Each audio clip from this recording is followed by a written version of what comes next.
Every tech company has one, the developer who fixes the hardest bugs. Saves production at 2 a.m. Writes flawless code. But when motion cycle rolls around, their name is nowhere to be found. Instead, a colleague with half their tenure moves up.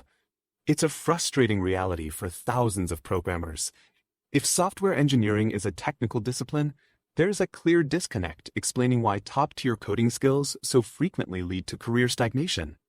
Several years ago, Google set out to answer exactly that question. They launched an internal research initiative called Project Oxygen to identify the specific traits that made their most effective engineers and managers successful. This ranked list visualizes their findings, and the results run completely counter to tech culture.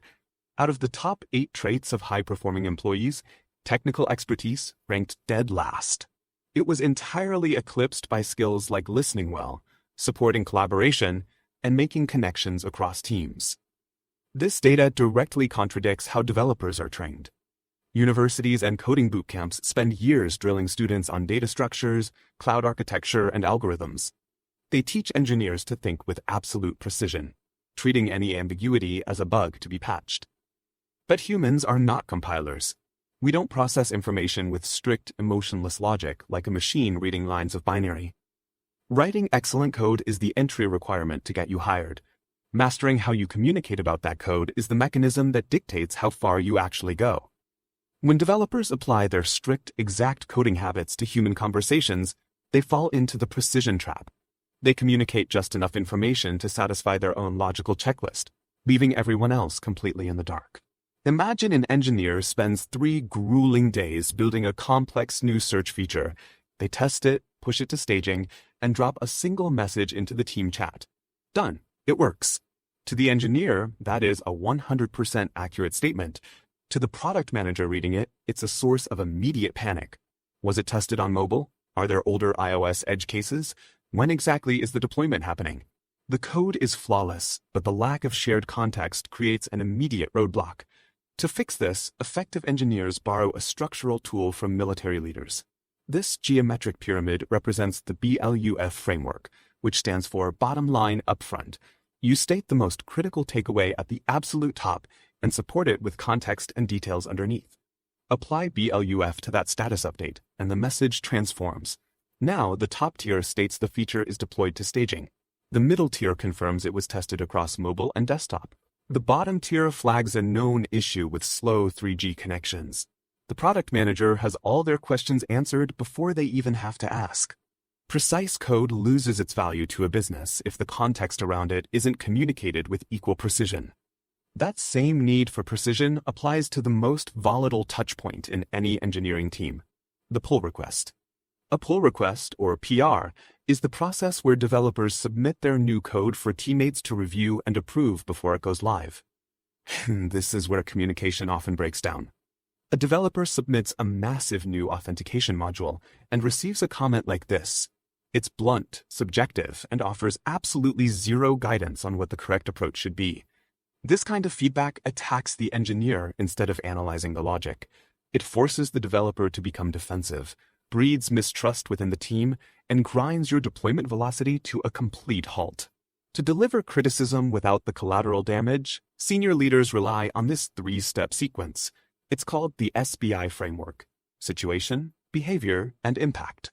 By mapping the toxic comment to this structure, the feedback becomes entirely objective. You name the specific PR context, the situation. You point out that the token validation was put on the client side, the behavior. Then you explain that this creates a severe vulnerability because client-side code can be modified, the impact. You've stripped the emotion and the ego out of the critique. The developer understands exactly what went wrong and why it matters, protecting both the integrity of the codebase and the psychological safety of the team. Take a look at this pie chart. It highlights a massive imbalance that catches many junior coders off guard. The average developer spends less than 40% of their workday actually writing code. That massive 60% slice is lost to the busyness illusion. It's the hours drained by answering Slack threads, sitting in poorly planned status meetings, and constantly switching context between minor requests. You can exhaust yourself reacting to notifications all day and still make zero progress on your actual deliverables. Designing systems and debugging difficult issues requires deep, uninterrupted concentration. Defending that focus requires the MIT system.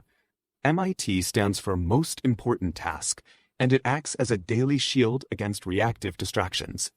Before you ever open your email, check a project board, or look at a chat window, you write down the 3 specific tasks you must complete that day. You lock in and execute those items first, spending your highest quality energy on your hardest problems. Clearing a massive inbox of minor requests might feel satisfying in the moment. True productivity means fiercely defending the time required to do the work that actually moves the project forward. But here is the final catch. You can structure your updates with BLUF, give flawless feedback with SBI, and protect your deep work every single day. None of it will get you promoted if leadership remains entirely blind to your impact. Many developers operate under a dangerous, unspoken assumption: my work should speak for itself. It doesn't. Managers cannot advocate for successes they cannot clearly see or describe. To translate technical wins into visible business value, experienced professionals maintain a brag document. It is a private, running log of your exact contributions.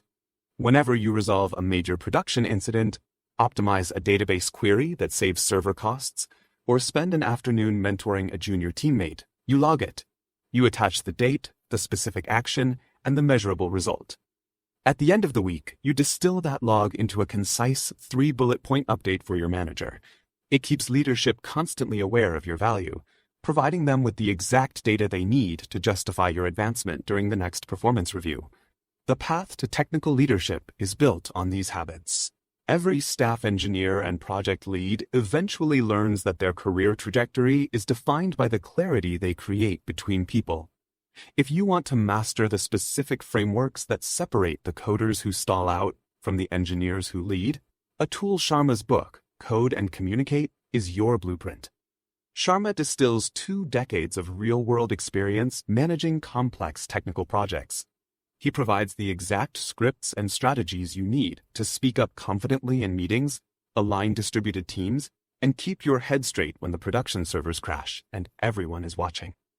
Think of these skills as the final system patch required for senior-level responsibilities. These frameworks provide the specific logic required to scale your impact beyond individual tasks. Click the link in the description below to secure your copy of Code and Communicate today, and start building the career your technical skills have earned.